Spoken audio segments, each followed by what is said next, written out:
നമസ്കാരം, സ്റ്റോക്ക് ടോക്സിലേക്ക് സ്വാഗതം. ഇന്ന് നമ്മുടെ ബ്രോക്കറേജിന്റെ റഡാറിൽ ഉൾപ്പെട്ടിരിക്കുന്ന കുറച്ച് സ്റ്റോക്കുകളെ കുറിച്ചുള്ള ഇൻഫർമേഷൻസ് ആണ് പങ്കുവെക്കുന്നത്. നമ്മൾ ബ്രോക്കറേജുകളുടെ വ്യൂ പങ്കുവെക്കുന്നത് അവർ അനാലിസിസ് നടത്തിയതിനു ശേഷമാണ് ഇത്തരം ഓഹരികളിൽ ഒരു ടാർഗറ്റ് പ്രൈസ് ഒക്കെ തന്നെ അപ്ഡേറ്റ് ചെയ്യുന്നത്. ഇതൊരു എഡ്യൂക്കേഷണൽ പർപ്പസ് ആയിട്ട് വേണ്ടി മാത്രം എടുക്കാൻ വേണ്ടിയിട്ട് നിങ്ങൾ തയ്യാറാവുക എന്നാണ് ആദ്യം തന്നെ പറയാനുള്ളത്. നിങ്ങൾ തീർച്ചയായിട്ടും ഇങ്ങനെയുള്ള സ്റ്റോക്കുകളെ പഠിച്ചതിന് ശേഷം നിങ്ങൾ വിദഗ്ധരുടെ നിർദ്ദേശത്തോടു കൂടി മാത്രം ഇത്തരം സ്റ്റോക്കുകൾ ലോങ് ടേമിനാണെങ്കിലും മീഡിയം ടേമിലാണെങ്കിലും ഒക്കെ തന്നെ പരിഗണിക്കാൻ വേണ്ടിയിട്ട് ശ്രദ്ധിക്കുക. നമ്മളിവിടെ പറയുന്നത് ഇപ്പോഴത്തെ ഒരു സാഹചര്യത്തിൽ Q1 അപ്ഡേറ്റ്സിന്റെ ഒരു അടിസ്ഥാനത്തിൽ ബ്രോക്കറേജുകൾ അനലിറ്റിക്സ് നടത്തിയിട്ട് ടാർഗറ്റ് പ്രൈസ് ഉയർത്തിയിട്ടുള്ള അല്ലെങ്കിൽ ടാർഗറ്റ് പ്രൈസ് വെച്ചിട്ടുള്ള കുറച്ച് സ്റ്റോക്കുകളെ കുറിച്ചാണ് ഇപ്പോൾ കഴിഞ്ഞ കുറച്ച് സെഷനുകളായിട്ട് നമ്മൾ പരിചയപ്പെടുത്തുന്നത്. അത്തരം സ്റ്റോക്കുകളെ കുറിച്ചാണ്. അതല്ലാന്നുണ്ടെങ്കിൽ വേറെ എന്തെങ്കിലും തരത്തിലുള്ള അപ്ഡേഷൻസ് പോസിറ്റീവായിട്ട് വരികയാണെന്നുണ്ടെങ്കിൽ പെർട്ടിക്കുലർ സെക്ടർ അല്ലെങ്കിൽ പെർട്ടിക്കുലർ ഓഹരിയെ കുറിച്ച് നമ്മൾ മെൻഷൻ ചെയ്യാറുണ്ട്. പക്ഷേ ഇതൊന്നും നമ്മളൊരു സജഷൻസ് പോലെ ഒരു ഇൻഫർമേഷൻ പർപ്പസിന് വേണ്ടിയിട്ട് മാത്രമാണ് ഷെയർ ചെയ്യുന്നത്. ഒരിക്കലും ഇതൊരു റെക്കമെൻഡേഷൻ ആയിട്ട് സ്വീകരിക്കരുത് എന്ന് തന്നെയാണ് ആദ്യം തന്നെ പറയുന്നത്. നമുക്ക് സ്റ്റോക്കുകളിലേക്ക് കടക്കാം. UPL സ്റ്റോക്കിന്റെ ഓഹരിക്ക് ഇപ്പോൾ അനലിസ്റ്റുകൾ ഒരു വ്യൂ പങ്കുവെക്കുന്നുണ്ട്. UPL സംബന്ധിച്ച് കഴിഞ്ഞ ദിവസങ്ങളിൽ അവരുടെ Q1 അപ്ഡേറ്റ്സുകൾ പുറത്തു വന്നിട്ടുണ്ടായിരുന്നു. ഒരു സബ്ഡ്യൂഡ് ആയിട്ടുള്ള റിസൾട്ട് ആയിരുന്നു വന്നിട്ടുണ്ടായിരുന്നത്. അതായത് അത്ര തന്നെ ഒരു മികച്ച ഒരു പാദഫലം ഒന്നും തന്നെ റിപ്പോർട്ട് ചെയ്യാൻ വേണ്ടിയിട്ട് സാധിച്ചിട്ടുണ്ടായിരുന്നില്ല. പക്ഷേ അവർ ഗൈഡൻസ് നൽകിയതിൽ ഒരു ഒപ്റ്റിമിസ്റ്റിക് ആയിട്ടുള്ള കുറച്ച് പോയിന്റുകൾ അവർ പറഞ്ഞിട്ടുണ്ടായിരുന്നു. ഇതിന്റെ ഒരു അടിസ്ഥാനത്തിൽ മുന്നിലേക്കൊരു സാധ്യതയുണ്ട് എന്ന് വിലയിരുത്തിക്കൊണ്ട് പല ബ്രോക്കറേജുകളും ഇപ്പോൾ ഈ ഒരു ഓഹരിന്മേൽ ടാർഗറ്റ് പ്രൈസ് ഉയർത്തിയിട്ടുണ്ട്. അപ്പോൾ ഏതൊക്കെ ബ്രോക്കറേജുകളാണ് നൽകിയിരിക്കുന്നത് നോക്കാം. HSBC ആണ് അതിൽ ആദ്യമായിട്ട് ഒരു ബൈ ഇനിഷ്യേറ്റീവ് നൽകിയിരിക്കുന്നത്. 775 രൂപ വരെ എത്താനുള്ള പൊട്ടൻഷ്യൽ ഈ ഒരു ഓഹരിക്ക് ഉണ്ട് എന്ന് തന്നെ പ്രതീക്ഷിക്കുന്നുണ്ട്. കമ്പനിയെ സംബന്ധിച്ച് ബ്രോക്കറേജിനെ സംബന്ധിച്ച് ഇപ്പോഴത്തെ ഒരു സാഹചര്യം, ഇപ്പോൾ അവരുടെ മാക്രോ എൻവയോൺമെന്റൽ കണ്ടീഷൻസ് ഒക്കെ തന്നെ വീക്ക് ആയതുകൊണ്ട് അല്ലെങ്കിൽ കുറേയധികം വെല്ലുവിളികൾ ഉള്ളതുകൊണ്ടാണ് ഒരു സബ്ഡ്യൂട്ടഡ് ആയിട്ടുള്ള നമ്പേഴ്സ് റിലീസ് ചെയ്തത്. ഈ ഒരു ചലഞ്ചിങ് മാർക്കറ്റിലും കുറെ കൂടെ ബെറ്റർ ആയിട്ട് പെർഫോം ചെയ്യാൻ വേണ്ടിയിട്ട് സാധിച്ചു എന്നാണ് HSBC അഭിപ്രായപ്പെടുന്നത്. ഇതിന്റെ ബേസിലാണ് ബൈ റെക്കമെൻഡേഷൻ നൽകുന്നത്. ആൻറ്റിക് എന്ന് പറയുന്ന മറ്റൊരു ബ്രോക്കറേജ് ബൈ റേറ്റിംഗ് നൽകുമ്പോൾ 730 രൂപ ടാർഗറ്റ് പ്രൈസ് നൽകിയിട്ടുണ്ട്. മാത്രമല്ല 710 രൂപ എന്നുള്ള മുൻപ് നൽകിയിരുന്ന ടാർഗറ്റ് പ്രൈസിന് ഉയർത്തുകയും ചെയ്തിട്ടുണ്ടായിരുന്നു. അവരുടെ FY26ലേക്കുള്ള ഗൈഡൻസ് വളരെ ശക്തമാണ് എന്നത് ചൂണ്ടിക്കാണിച്ചുകൊണ്ടാണ് ഇപ്പോൾ ബൈ ഇനിഷ്യേറ്റീവ് നൽകുന്നത്. കോട്ടക് ഇൻസ്റ്റിറ്റ്യൂഷണൽ എന്നാൽ ഇതിനും ബദലായി സെൽ എന്ന റേറ്റിംഗ് ആണ് നൽകിയിരിക്കുന്നത്. മാത്രമല്ല 520 രൂപയിലേക്ക് എത്താനുള്ള സാധ്യതയുണ്ടെന്ന് കോട്ടക് ഇൻസ്റ്റിറ്റ്യൂഷണൽ വ്യക്തമാക്കുന്നുണ്ട്. പ്രധാന കാരണമായിട്ട് ചൂണ്ടിക്കാണിക്കുന്നത് ഗ്രോസ് മാർജിനിലൊക്കെ തന്നെ ഒരു ഇംപ്രൂവ്മെന്റ് രേഖപ്പെടുത്താൻ വേണ്ടിയിട്ട് സാധിച്ചിട്ടുണ്ടെങ്കിലും ഇൻപുട്ട് കോസ്റ്റ് പോലുള്ള പല ഫാക്ടേഴ്സും ഇപ്പോഴും ദുർബലമായിട്ട് തുടരുന്നുണ്ട്, അല്ലെങ്കിൽ സമ്മർദ്ദം ഫേസ് ചെയ്യുന്നുണ്ട് എന്ന് തന്നെയാണ് കോട്ടക് ഇൻസ്റ്റിറ്റ്യൂഷൻ ചൂണ്ടിക്കാണിക്കുന്നത്. ഇത്തരം ഫാക്ടേഴ്സ് ഒക്കെ ചൂണ്ടിക്കാണിച്ചുകൊണ്ടാണ് സെൽ എന്ന റേറ്റിംഗ് UPL നൽകുന്നത്. സോ കൊട്ടക് മാത്രം സെൽ എന്ന റേറ്റിംഗ് നൽകുന്നുണ്ട്. അതല്ലാതെ മറ്റു ബ്രോക്കറേജുകൾ ടാർഗറ്റ് പ്രൈസ് ഉയർത്തുകയാണ് ചെയ്തിരിക്കുന്നത്. അതോടൊപ്പം ഡെലിവറിയുടെ ഓഹരികൾ ഇത്തരത്തിൽ ബ്രോക്കറേജ് റഡാറിൽ ഉൾപ്പെട്ടിട്ടുണ്ട്. ഡെലിവറിയെ സംബന്ധിച്ച് വളരെ മികച്ച നമ്പേഴ്സ് ഈ ഒരു ജൂൺ ക്വാർട്ടറിൽ രേഖപ്പെടുത്താൻ വേണ്ടിയിട്ട് സാധിച്ചിട്ടുണ്ട്. പ്രോഫിറ്റിലാണെങ്കിലും റവന്യൂലാണെങ്കിലും നല്ലൊരു മുന്നേറ്റമാണ് ജൂൺ പാദത്തിൽ കമ്പനി രേഖപ്പെടുത്തിയിരിക്കുന്നത്. ഇതിന്റെ അടിസ്ഥാനത്തിൽ 19 അനലിസ്റ്റുകളിൽ 8 അനലിസ്റ്റും ബൈ എന്ന ഇനിഷ്യേറ്റീവാണ് ഓഹരിക്ക് നൽകുന്നത്. ഈ ഒരു IPO പ്രൈസ് ഇപ്പം നമുക്കറിയാം, ഡെലിവറി റീസെൻ്റ്ലി ആയിരുന്നു ലിസ്റ്റ് ചെയ്യപ്പെട്ടത്. 2-3 വർഷമേ ആയിട്ടുള്ളൂ അത് ലിസ്റ്റ് ചെയ്തിട്ട്. ആ ഒരു IPO പ്രൈസിൽ നിന്നും ഒരു ഇടിവ് നമുക്ക് കാണാൻ സാധിച്ചിട്ടുണ്ടായിരുന്നു. പക്ഷേ ആ ഒരു IPO പ്രൈസ് മറികടന്ന് പോകാനുള്ള സാധ്യത ഡെലിവറിയുടെ ഓഹരിക്കുണ്ട് എന്നാണ് അനലിസ്റ്റുകൾ വ്യക്തമാക്കുന്നത്. ഡെലിവറിയുടെ കഴിഞ്ഞൊരു 4 മാസത്തെ പെർഫോമൻസ് വിലയിരുത്തുകയാണെങ്കിൽ വളരെ പോസിറ്റീവായിട്ടൊരു മുന്നേറ്റം രേഖപ്പെടുത്താൻ വേണ്ടിയിട്ട് ഓഹരിക്ക് സാധിക്കുന്നുണ്ട്. 52 ആഴ്ചയിലെ താഴ്ന്ന നിലയിലേക്ക് ഇടിഞ്ഞതിനു ശേഷം ആ ഒരു ഓഹരി നമുക്ക് റിക്കവറി കാണാൻ സാധിച്ചിട്ടുണ്ട്. അതിന്റെ ഒരു ഫലമായിട്ട് 4 മാസം ഒരു പോസിറ്റീവ് റിട്ടേൺ തന്നെയാണ് നിക്ഷേപകർക്ക് നൽകിയിരിക്കുന്നത്. ഈ ഒരു മൊമെന്റം നിലനിർത്താൻ വേണ്ടിയിട്ട് ഡെലിവറിയുടെ ഓഹരിക്ക് സാധിക്കുമെന്നാണ് അനലിസ്റ്റുകൾ ഇപ്പോൾ അഭിപ്രായപ്പെടുന്നത്. എന്നാൽ ഇതിലും മിക്സ്ഡ് ആയിട്ടുള്ള പെർഫോമൻസ് അല്ലെങ്കിൽ വ്യൂ പങ്കുവച്ചിട്ടുള്ള ബ്രോക്കറേജുകൾ ഉണ്ട്. അതായത് നോക്കാം. ജെഫറീസ് ഇത്തരത്തിൽ അണ്ടർ പെർഫോമൻസ് എന്ന റേറ്റിംഗ് നൽകിയിട്ടുണ്ട്. 350 രൂപയിലേക്ക് എത്തിയേക്കാമെന്ന് ജെഫറീസ് അഭിപ്രായപ്പെടുന്നുണ്ട്. എന്നാൽ ഗോൾഡ്മാൻ സാറ്റ്സ് ന്യൂട്രൽ എന്ന റേറ്റിംഗ് ആണ് നൽകിയിരിക്കുന്നത്. 375 രൂപയാണ് ഗോൾഡ്മാൻ സാറ്റ്സ് ഇപ്പോൾ ടാർഗറ്റ് പ്രൈസ് ആയിട്ട് നൽകിയിരിക്കുന്നത്.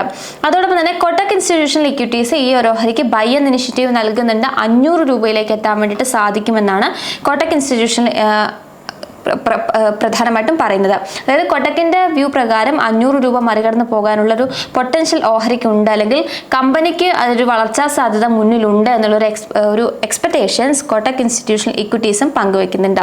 24 അനലിസ്റ്റുകളിൽ 19 അനലിസ്റ്റും ഇപ്പോൾ ബൈ എന്ന റേറ്റിംഗ് തന്നെയാണ് നൽകുന്നത്.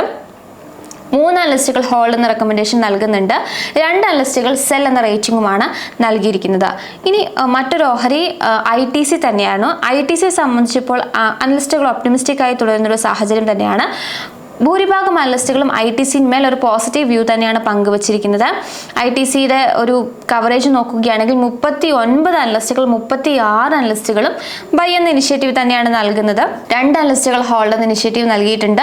ഒരു അനലിസ്റ്റ് മാത്രം സെൽ എന്ന റെക്കമെൻഡേഷനാണ് നൽകിയിരിക്കുന്നത്. ITC ഒക്കെ നമ്മളെ സംബന്ധിച്ച് FMCG സെക്ടറിൽ തന്നെ ലീഡ് ചെയ്ത് നിൽക്കുന്ന കമ്പനിയാണ്. നമുക്കറിയാം, വർഷങ്ങളായി ഫണ്ടമെന്റലി വളരെയധികം സ്ട്രോങ് ആയിട്ടുള്ള ഒരു കമ്പനിയാണ് ITC എന്ന് നമുക്ക് പറയാൻ സാധിക്കും. ഇനി ഇൻ കേസ് എന്തെങ്കിലും ഒരു കൺസേൺസ് അല്ലെങ്കിൽ എന്തെങ്കിലും ഒരു പ്രതിസന്ധികളോ ഉണ്ടെങ്കിൽ അത് ടെമ്പററി ആയിരിക്കും എന്നുള്ള ഒരു വ്യൂ തന്നെയാണ് അനലിസ്റ്റുകളൊക്കെ തന്നെ പങ്കുവെക്കുന്നത്.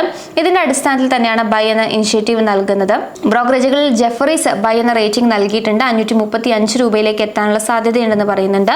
മക്വേറി ഔട്ട് പെർഫോമൻസ് റേറ്റിംഗ് നൽകിയിട്ട് ഒരു ടാർഗറ്റ് പ്രൈസ് ആയിട്ട് 500 രൂപയാണ് ഇപ്പോൾ പ്രധാനമായിട്ടും മക്വേറി നൽകുന്നത്. ഗോൾഡ്മാൻ സാക്സും ബൈ എന്ന ഇനിഷ്യേറ്റീവ് തന്നെയാണ് നൽകുന്നത്. 490 രൂപയിലേക്ക് എത്താനുള്ള സാധ്യതയുണ്ട് എന്നാണ് ഗോൾഡ്മാൻ സാറ്റ്സ് പറയുന്നത്. അതോടൊപ്പം ഗ്ലോബൽ ബ്രോക്കറേജ് ആയിട്ടുള്ള സിറ്റി ബൈ എന്ന റേറ്റിംഗ് നൽകുമ്പോൾ 500 രൂപയാണ് ടാർഗറ്റ് പ്രൈസ് ആയിട്ട് ഇപ്പോൾ നൽകിയിരിക്കുന്നത്. കമ്പനിയുടെ റിസൾട്ടിൽ എബിഡ ഒക്കെ നോക്കുകയാണെങ്കിൽ 21% ഇറോണിയർ ഗ്രോത്ത് രേഖപ്പെടുത്താൻ സാധിച്ചിരുന്നു. പ്രോഫിറ്റ് ആഫ്റ്റർ ടാക്സ് നോക്കുമ്പോഴും ഒരു 3% മുന്നേറ്റമാണ് രേഖപ്പെടുത്തിയിരിക്കുന്നത്. അതിൽ തന്നെ സിഗരറ്റ് റവന്യൂ 8% ഒരു ഇറോണിയർ വളർച്ച രേഖപ്പെടുത്താൻ വേണ്ടിയിട്ട് സാധിച്ചിട്ടുണ്ട്. ഇവരുടെ ഒരു ബിസിനസ്സിൽ ആകെപ്പാടൊരു വെല്ലുവിളിയായിട്ട് വന്നത് മാർജിനിൽ ഒരു എഫക്റ്റ് ഉണ്ടായിരുന്നു. ഒരു സമ്മർദ്ദം ഫേസ് ചെയ്യുന്ന ഒരു സാഹചര്യം ഉണ്ടായിരുന്നു. അത് ഈ ടൊബാക്കോ ഉണ്ടാക്കുന്ന പ്രൊഡക്റ്റുകൾക്ക് വില കൂടിയതുകൊണ്ട് അവരുടെ മാർജിനിൽ അത് നെഗറ്റീവായിട്ട് എഫക്റ്റ് ചെയ്തിട്ടുണ്ടായിരുന്നു. പക്ഷേ അത് FY26 ആകുമ്പോഴേക്കും അത് റെക്ടിഫൈ ചെയ്യാൻ വേണ്ടി സാധിക്കും. ഈ ഒരു പ്രശ്നം മാറാനുള്ള സാധ്യതയുണ്ട് എന്നുള്ളൊരു വിലയിരുത്തലാണ് ഇപ്പോൾ ബ്രോക്കറേജുകൾ പങ്കുവെക്കുന്നത്. ഇതിൻ്റെ അടിസ്ഥാനത്തിലാണ് ബൈ എന്ന ഇനിഷ്യേറ്റീവ് നൽകിയിരിക്കുന്നത്. അതോടൊപ്പം തന്നെ സുസ്ലോൺ എനർജിക്ക് ഇപ്പോൾ ബ്രോക്കറേജുകൾ ഒരു വ്യൂ പങ്കുവെക്കുന്നുണ്ട്. സുസ്ലോണിൻ്റെ ഒരു പ്രത്യേകത പറയുകയാണെങ്കിൽ കഴിഞ്ഞൊരു സെഷനിൽ സുസ്ലോണിൽ നല്ലൊരു മുന്നേറ്റം നമുക്ക് കാണാൻ സാധിച്ചിട്ടുണ്ടായിരുന്നു.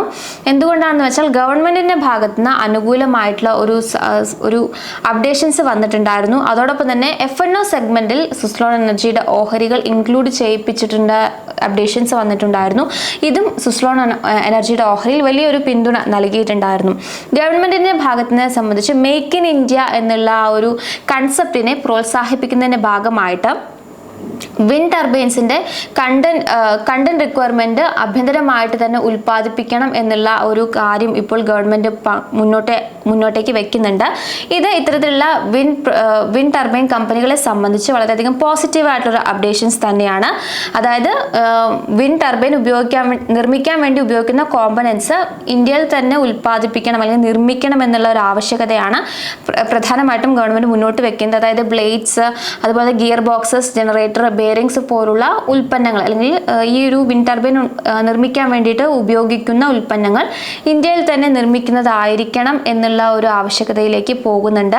അതും approved list of models and manufacturers ലിസ്റ്റിൽ ഉൾപ്പെട്ടിരിക്കുന്ന ഇന്ത്യൻ മാനുഫാക്ചേഴ്സിൽ നിന്നും തന്നെ വാങ്ങണം എന്നുള്ള അപ്ഡേഷൻസ് കൂടെ വന്നിട്ടുണ്ട്. ഇതും കമ്പനിയെ സംബന്ധിച്ച് വളരെയധികം പോസിറ്റീവാണ്. ഇത് മേക്ക് ഇൻ ഇന്ത്യ എന്നുള്ള ഒരു കൺസെപ്റ്റിനെ ബൂസ്റ്റ് ചെയ്യുന്നതിൻ്റെ ഭാഗമായിട്ടാണ് ഇത്തരത്തിലുള്ള വിൻഡ് ടർബൈൻ പാർട്സ് ഇന്ത്യയിൽ നിന്ന് മാനുഫാക്ചർ ചെയ്ത് തന്നെ വാങ്ങിക്കണമെങ്കിൽ ഉപയോഗിക്കണം എന്നുള്ള ഒരു ആവശ്യകത ഗവൺമെൻറ് മുന്നോട്ട് വെക്കുന്നത്. അത് ക്വാളിറ്റീനെ എൻഷുർ ചെയ്യുന്നുണ്ട്. അതോടൊപ്പം തന്നെ ഇമ്പോർട്ട് ഡിപ്പെൻഡൻസി കുറയ്ക്കുന്നതിന് വേണ്ടിയിട്ടും കൂടിയാണ് ഇത്തരത്തിലൊരു നടപടി ഗവൺമെൻറ് സ്വീകരിച്ചിരിക്കുന്നത്. അത് ഈ ഐനോക്സ് വിൻഡ് അതുപോലെ തന്നെ സുസ്ലോൺ എനർജി പോലുള്ള കമ്പനികളെ സംബന്ധിച്ച് അത് വളരെയധികം പോസിറ്റീവാണ്. മറ്റൊരു അപ്ഡേഷൻസ് വന്നിരിക്കുന്നത് ഈ ഒരു മാനുഫാക്ചറിങ്ങിനോടൊപ്പം തന്നെ റിസർച്ച് ആൻഡ് ഡെവലപ്മെൻറ്റും അതുപോലെ ഡാറ്റാ സെൻറ്റേഴ്സും ഇന്ത്യയിൽ തന്നെ വേണം എന്നുള്ള ഒരു ആവശ്യകതയും കൂടി ഇപ്പോൾ വരുന്നുണ്ട്. ഇതും ഐനോക്സ് വിൻഡ് സുസ്ലോൺ പോലുള്ള കമ്പനികളെ സംബന്ധിച്ച് പോസിറ്റീവായിട്ടുള്ള അപ്ഡേഷൻസ് ആണ്.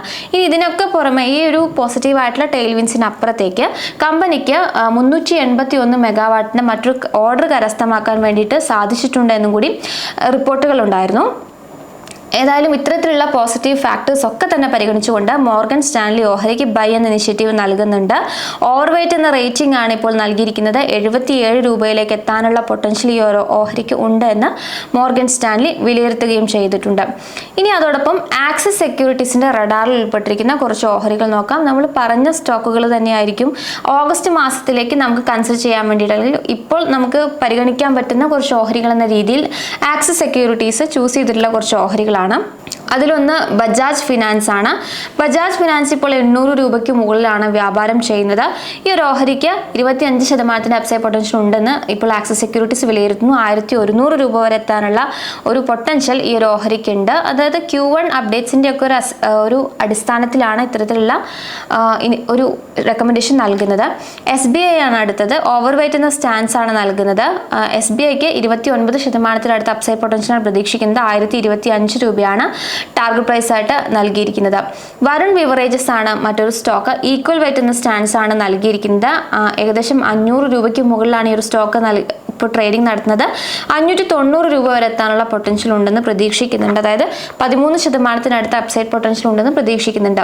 HDFC ബാങ്ക് ആണ് അടുത്തൊരു ഓഹരി. ഈക്വൽ വെയിറ്റ് എന്ന സ്റ്റാൻസ് തന്നെയാണ് നൽകിയിരിക്കുന്നത്. 2300 രൂപ വരെ എത്താനുള്ള പൊട്ടൻഷ്യൽ ഓഹരിക്കുണ്ടെന്ന് പ്രതീക്ഷിക്കുന്നുണ്ട്. ഭാരതി എയർടെൽ ആണ് മറ്റൊരു സ്റ്റോക്ക്. ഓവർ വെയിറ്റ് എന്ന സ്റ്റാൻസ് ആണ് നൽകിയിരിക്കുന്നത്. 2330 രൂപ വരെ എത്താനുള്ള പൊട്ടൻഷ്യൽ ഈ ഒരു ഓഹരിക്കുണ്ടെന്ന് പ്രതീക്ഷിക്കുന്നുണ്ട്. 22% ഒരു അപ്സൈഡ് പൊട്ടൻഷ്യലാണ് ഭാരതി എയർടെലിന്റെ ഓഹരിക്കും പ്രതീക്ഷിക്കുന്നത്. ശ്രീറാം ഫിനാൻസ് ആണ് മറ്റൊരു സ്റ്റോക്ക്. ഈക്വൽ വെയിറ്റ് എന്ന സ്റ്റാൻസ് നൽകുമ്പോൾ 750 രൂപയിലേക്ക് എത്താനുള്ള സാധ്യതയുണ്ടെന്ന് വിലയിരുത്തുന്നുണ്ട്. 19% മുന്നേറ്റമാണ് പ്രതീക്ഷിക്കുന്നത്. അവന്യൂ സൂപ്പർ മാർട്സ് ആണ് മറ്റൊരു സ്റ്റോക്ക്. 4810 രൂപ വരെ എത്താനുള്ള ഒരു സാധ്യത ഓഹരിക്കുണ്ടെന്ന് കണക്കാക്കുന്നുണ്ട്. അതായത് 13% അപ്സൈഡ് പൊട്ടൻഷ്യലാണ് പ്രതീക്ഷിക്കുന്നത്. ലുപിൻ ആണ് മറ്റൊരു സ്റ്റോക്ക്. 30% മുന്നേറ്റം ഉണ്ടാകുമെന്നാണ് കണക്കാക്കുന്നത്. 2500 രൂപ വരെ എത്താനുള്ള സാധ്യത ഉണ്ടെന്ന് പറയുന്നുണ്ട്. ലുപിനെ സംബന്ധിച്ച് വളരെ മികച്ച ഒരു നമ്പേഴ്സ് റിലീസ് ചെയ്യാൻ വേണ്ടിയിട്ട് Q1 സാധിച്ചിട്ടുണ്ടായിരുന്നു. ഇത് ഒരു സ്ട്രോങ് പെർഫോമൻസിനെ ബേസ് ചെയ്തിട്ടാണ് ഇപ്പോൾ ഈ ഒരു അപ്സൈഡ് പൊട്ടൻഷ്യൽ പ്രതീക്ഷിക്കുന്നത്. സോ ഇത്രയും സ്റ്റോക്കുകളാണ് ആക്സിസ് സെക്യൂരിറ്റീസിന്റെ റഡാറിൽ ഉൾപ്പെട്ടിരിക്കുന്നത്. അതല്ലാത്ത കുറച്ച് സ്റ്റോക്കുകൾ നമ്മൾ ഡിസ്കസ് ചെയ്തു. അപ്പോൾ തുടക്കത്തിൽ പറഞ്ഞ പോലെ തന്നെ നമ്മളിവിടെ സ്റ്റോക്കുകൾ പറയുന്നത് നിങ്ങളുടെ അറിവിലേക്കായിട്ട് ഒരു ഇൻഫർമേഷന് വേണ്ടിയിട്ട് കുറച്ച് സ്റ്റോക്കിന്റെ ഐഡിയാസ് തരുന്നു എന്നതേ ഉള്ളൂ. നിങ്ങൾ പഠിച്ച് വിദഗ്ധരുടെ അഭിപ്രായം തേടിയതിനു ശേഷം മാത്രം ഇത്തരം സ്റ്റോക്കുകൾ പോർട്ട്ഫോളിയോയിലേക്ക് ആഡ് ചെയ്യാൻ വേണ്ടിയിട്ട് ശ്രദ്ധിക്കുക.